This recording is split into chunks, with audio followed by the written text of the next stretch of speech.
নমস্কার। এই বছরের মূলো খাওয়ার শেষ দিন।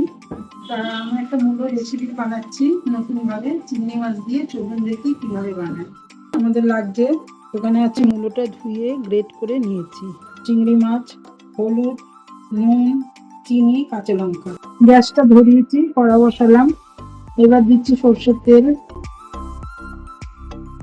এইবার তেলটা গরম হয়ে গেছে, চিংড়ি মাছ দিলাম।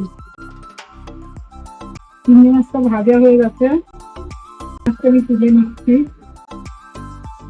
এবার আমি আরেকটু তেল মেশালাম। এবার আমি মূলোটা দিচ্ছি কড়াইয়ে। এবারে আমি দিচ্ছি নুন, হলুদ, লঙ্কা। এটা এখন জলটা টানবে, সিদ্ধ হয়ে যাবে। এবার আমি চিংড়ি মাছটা মিশিয়ে দিলাম। এবারে হয়ে এসছে, এবার আমরা চিনি মিশিয়ে দেবো। এবার এটা সব মিশিয়ে জল শুকিয়ে সিদ্ধ হয়ে গেছে। এবার আমরা এটা নামিয়ে নেব।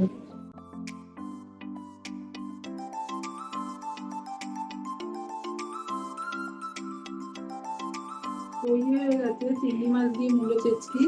আমার বাড়ির বড় বাচ্চা সবাই খেতে ভালোবাসে, অনেকে মূলো খেতে চায় না। তাই আপনারা এইভাবে যদি বানান, একটু ঝাল কম দিয়ে, তাহলে দেখবেন বাচ্চা, বয়স্ক মানুষ সবাই খেতে ভালোবাসবে। এটা ভাত, রুটি সব কিছুর সাথেই যায়। আপনাদের যদি এইটা পছন্দ হয়ে থাকে, তাহলে আপনারা চ্যানেলটিকে লাইক, সাবস্ক্রাইব করে দেবেন।